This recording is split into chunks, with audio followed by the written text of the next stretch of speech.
उसे तो कस्टडी में भेजा गया था।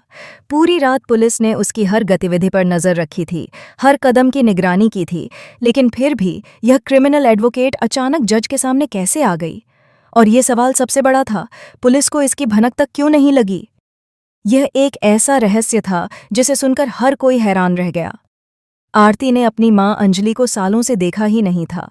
वो कई सालों की दूरी के बाद पहली बार अपनी मां से मिलने जा रही थी, लेकिन किस अंदाज में और किस खेल की वजह से यह मिलन होने वाला था, ये सब किसी ने नहीं सोचा था। आरती ने पूरी तैयारी की थी। उसने एडवोकेट अंजलि अवस्थी का रूप धारण किया था ताकि जज साहब भी उसे पहचान न पाएं। जज साहब जब उसे देखते हैं तो उनके चेहरे पर विश्वास और हैरानी की मिलीजुली अभिव्यक्ति होती है। तुम्हें तो मैंने कस्टडी में भेजा था, तुम यहाँ कैसे? जज साहब के शब्द जैसे हवा में ठहर जाते हैं। आरती ने गहरी सांस ली और अपने पूरे विश्वास और साहस के साथ जवाब दिया, जो पार्टी में थी वह एडवोकेट अंजलि नहीं बल्कि मैं हूं, उनकी बेटी आरती। जज साहब सुनकर और भी चौंक उठते हैं। उनकी आंखों में मिश्रित हैरानी और गर्व झलकती है। तुम तो हूबहू अपनी मां जैसी दिखती हो, वे धीरे से कहते हैं। आरती ने झुकी हुई आंखों से कहा, पनिश्मी, मैं जिम्मेदार हूं इस सब के लिए। यह सब मेरी वजह से हुआ। मैं अपनी गलती सुधारने के लिए तैयार हूं। इस बीच बाहर माफिया डॉन और मंत्री सब कुछ सेलिब्रेट कर रहे थे। दामोदर और गिनी की रिंग सेरेमनी चल रही थी, लेकिन इसके पीछे का असली सच यह था कि यह पार्टी असल में अंजलि को जेल भेजने की थी। यहाँ सबका चेहरा खुश था, लेकिन हर खुशी के पीछे छुपा हुआ अंधेरा किसी ने नहीं देखा।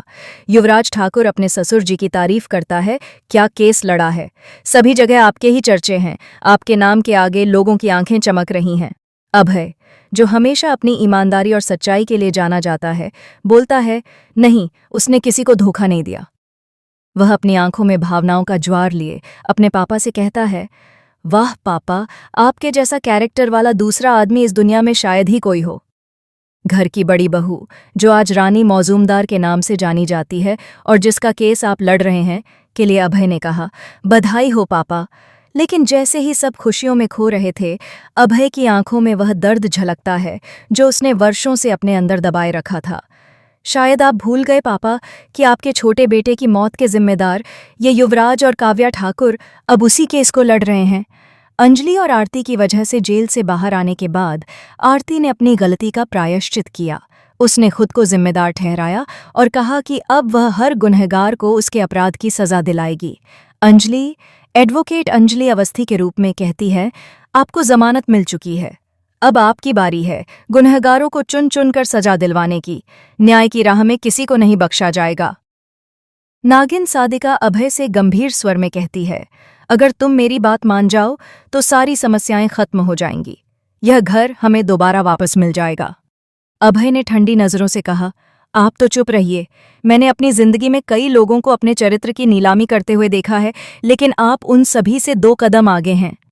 सादिका सिंह राजपूत कहती है, अगर नागिन भी आपके सामने आ जाए तो वह भी आपको देखकर शर्मसार हो जाएगी।